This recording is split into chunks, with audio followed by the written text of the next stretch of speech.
Hello fellow grower, magandang araw po and welcome to my channel, The Late Grower. In this video, i-share ko naman sa inyo paano ako mag-transplant ng aking chili seedlings.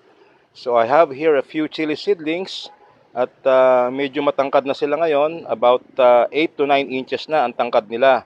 At ito yung tamang panahon para sila ay ma-transplant sa kanilang permanent container. Pero bago natin gawin yon, ay magta-topping muna tayo. Ang purpose ng topping ay para hindi masyadong tumangkad ang ating chili seedling. Pag pinabayaan kasi natin siyang tumangkad, ng isang katawan lang siya, ang tendency ay magiging malambot ang kanyang trunk. So hindi siya titibay. So dito, bago natin siya i-transplant or immediately after ma-transplant ay dapat natin siyang i-topping. Sa pag-topping naman, simple lang po ang ginagawa ko dito. Pinuputol ko lang yung kanyang talbos. So kagaya po nito. Yan. Pinutol ko yung talbos niya. So yung bandang itaas lang ang pinuputol sa kanya. Ito pa. Magandang itapping ang sili pag siya ay mga at least 6 inches na. Pag kasi masyado pang maliit ay matatagalan or baka ma-setback ang paglaki ng ating tanim na sili. Pag ganito kasi katangkad na ang sili ay marami na siyang growth points na matatawag. So kagaya po ng isang ito, sa pag-topping natin sa kanya, sa pagputol ng kanyang ibabaw ay pwede siyang magkaroon ng sanga dito at dito. So sa pag-topping ng sili ay ini-encourage natin siya na magkaroon ng branches at para tumibay din yung kanyang trunk. So example po ng sili na itinapping ko, ito pong isang ito. Yan. So itong isang ito, mas mataba na yung kanyang katawan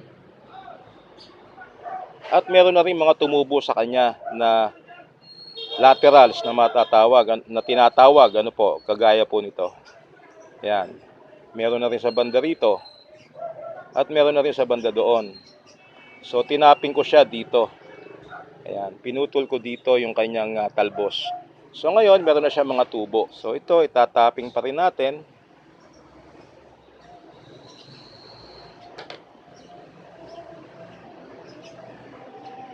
Dito kasi, dahil pinabayaan ko siyang tumangkad ng konti, ay medyo, ayan, baluktot ang kanyang katawan. Medyo malambot siya.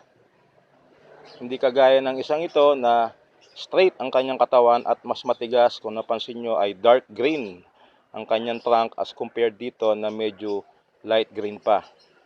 So sa pag-topping sa kanya ay maasahan natin na ito ay maglalabas ng kanyang laterals at titibay din ang kanyang trunk.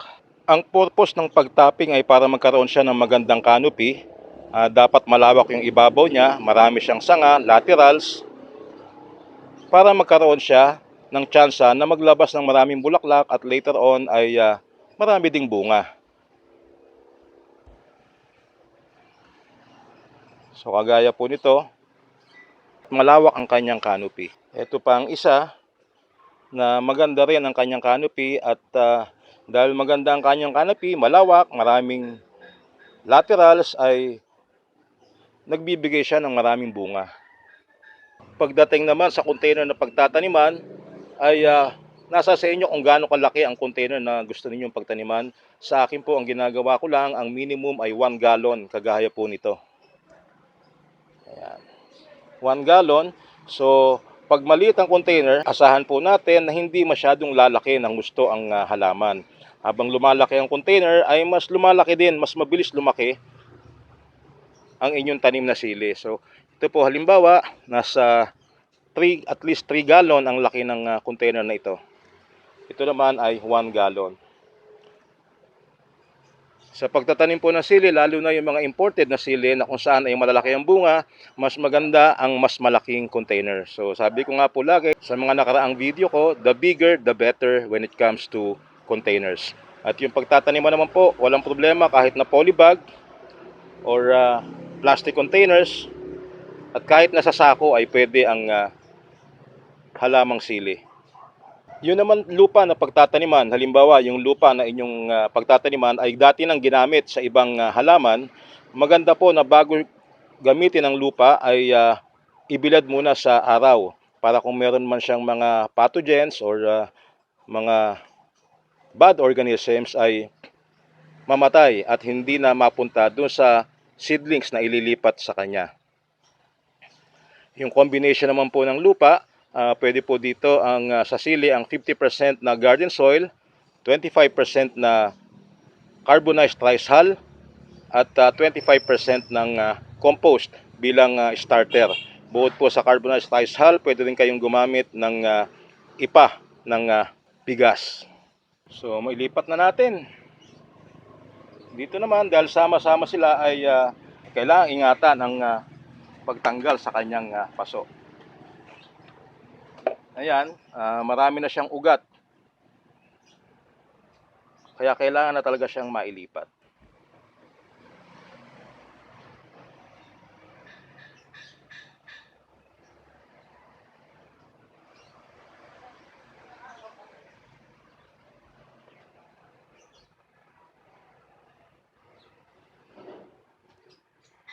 Wala pong problema kahit medyo maputulan siya ng ibang ugat. Basta't karamihan ng ugat niya ay ma-maintain pa rin.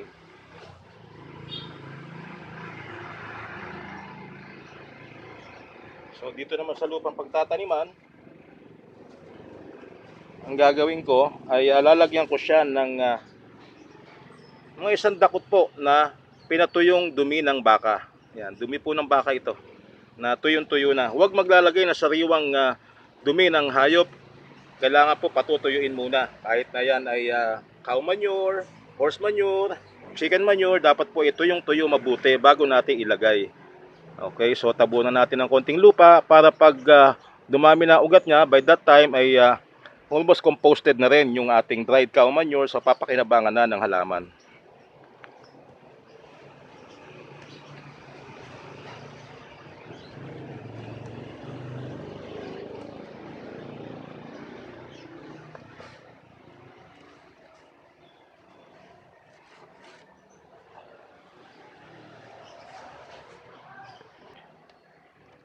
Pagkatapos ay syempre lalagyan natin siya ng label.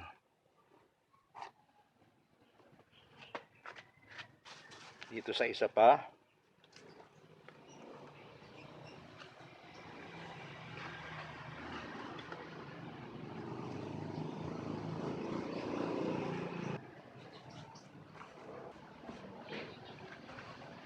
Hindi pa pala siya naputulan, so putulan natin.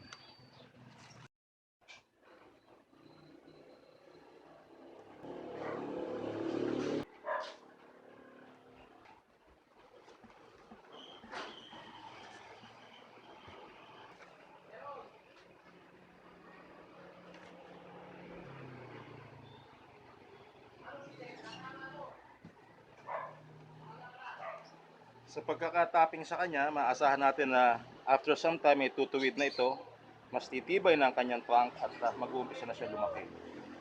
Okay, so ganyan lang po, lamang po ang pag-transplant. Pagkatapos nating i-transplant ay bibigyan natin siya ng tubig, ditiligan, at pagkatapos ay ilalagay sa lilim. Kinabukasan na po natin ibabalik sa arawan. Habang lumalaki ang sili sa ganitong edad, pwedeng hindi muna natin siya lagyan ng fertilizer kasi meron naman siyang dried cow manure na kasama sa kanyang lupa. So, oobserbahan lang ang halaman at pagka medyo tumigil na siya sa paglaki, bumagal ang kanyang paglaki, ay pwede na natin siyang tulungan ng commercial fertilizer na tinatawag. So, kung maglalagay naman po ng commercial fertilizer habang bata pa ang halaman, magandang bigyan siya ng mataas sa nitrogen na fertilizer. Or pwede rin pong i-maintain lang ang organic na pataba. Huhukayin lang ibabaw ng lupa at ihahalo yung kanyang organic na fertilizer kagaya ng compost, vermicast, pinatoy yung dumi ng baka or kalabaw or dumi ng manok. Pag siya naman ay nag-uumpisa ng mamulaklak, mas maganda na bigyan natin siya ng commercial fertilizer na mas mataas ang potassium para magkaroon siya ng marami at malulusog na bunga. Okay, so yan lamang po ang ating video tungkol sa paglilipat tanim ng inyong chili seedlings. Maraming salamat sa panonood. and hope to see you in my next video. Bye-bye!